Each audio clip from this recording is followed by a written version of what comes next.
ওকে, ঠিক আছে, খুব মনোযোগ দিয়ে শুনবেন। একটা উদাহরণ শিরকে কফি বোঝার জন্য যথেষ্ট। এই উদাহরণটা আমার না, এই হাদিসেই আমাদের নবী বলেছেন। রাসূলুল্লাহ সাল্লাল্লাহু আলাইহি ওয়াসাল্লাম বলছেন, আইয়াকুমার রাজুলু ইউসাল্লি। সবাই আমার দিকে তাকান। একজন ব্যক্তি নামাজে দাঁড়াইছে, ফায়ুযায়্যিনু সালাতাহু লিমা ইয়ারা মিন নাজরিন রাজুলিন। নামাজে দাঁড়িয়ে লোকটা লক্ষ্য করছে পার্শ্ববর্তী কোন ব্যক্তি তার নামাজ দেখছে। এই পিছনে তাকাবেন, আমার দিক তাকান, সবাই আমার দিক তাকান। আল্লাহু আকবার বলে আমি নামাজে দাঁড়ালাম। আমার এখন দৃষ্টি থাকবে কোথায় বলেন তো? দাঁড়ানোর পরে সাজদার স্থানে না?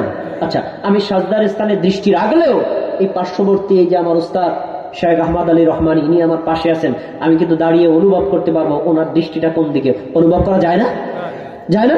আচ্ছা, মনে করেন আমি নামাজে দাঁড়াইলাম, তো উস্তাদ আমার দিকে তাকিয়ে আছেন। যতক্ষণ আমার দিকে তাকিয়ে আছেন আমি নামাজটা খুব বিনয়ের সাথে শান্তশিষ্ট ভাবে সুন্দর করে আদায় করছি। কিছুক্ষণ পর উস্তাদের দৃষ্টি অন্যদিকে, এবার আমি নামাজটা তাড়াহুড়া করে পড়ছি। সবাই আমার কথা শুনছেন তো? বলেন তো, প্রথম যে নামাজটা সুন্দর করেছি কার জন্য? সবাই বুঝে নেয় আমার কথা? উস্তাদের জন্য। আর পরে যে নামাজটা তাড়াহুড়া করেছি এই অংশটা আল্লাহর জন্য। ইবাদত কয় ভাগে ভাগ হয়েছে? একটা অংশ সুন্দর করেছি এই উস্তাদকে দেখানোর জন্য। কেন? আজকে আমি এখানের বক্তা, তা আমি এখানে আজকের আলোচক। যদি তিনি মনে করেন কি বক্তা এনেছে মনোয়ার হোসেন, তা তো নামাজই ভালো না, এজন্য নামাজটা সুন্দর করে পড়তে হয় না। তাই উস্তাদকে সন্তুষ্ট করার জন্য নামাজটা সুন্দর করলাম। আর উস্তাদ যখন দেখে না তখন নামাজটা তাড়াহুড়া করে পড়লাম। এরকম ইবাদতকারী বাংলার জমিনে আছে না নাই? নাই? আমি আরেকটু প্রুফ করি আপনাকে। মাগরিবের ফরজ নামাজ কয় রাকাত? 3 রাকাত। সবাই বলেন কয় রাকাত? 3 রাকাত। প্রথম 2 রাকাতে ইমাম সাহেব কেরাত কি আস্তে পড়েন না জোরে পড়েন? জোরে পড়ে। আস্তে পড়েন? জোরে। খেয়াল করে উত্তর দিবেন। জোরে না? প্রথম রাকাতে সূরা ফাতিহা জোরে, সাথে একটা কেরাত জোরে। দ্বিতীয় রাকাতে সূরা ফাতিহা জোরে, তার সাথে অন্য একটা কেরাত জোরে। আচ্ছা, এবার তৃতীয় রাকাতে কি পড়েন তিনি? শুধু সূরা ফাতিহা, আস্তে না জোরে? আস্তে। আচ্ছা, এবার আপনাকে আমি জাস্ট ট্রাই করার জন্য বলবো, আপনি একদিন নিয়মিত পড়েন কিনা আমি জানি না, একদিন একটু ট্রাই করবেন যে ইমামের পিছনে প্রথম রাকাতে সূরা ফাতিহা পড়বেন, দেখবেন তার সাথে সাথে পড়ে শেষ করা যায়। দ্বিতীয় রাকাতে সূরা ফাতিহা পড়বেন, দেখবেন পড়ে শেষ করা যায়। তৃতীয় রাকাতে যদি সূরা ফাতিহা পড়েন, আমি চ্যালেঞ্জ করে বললাম পুরা শেষ করতে পারবেন না।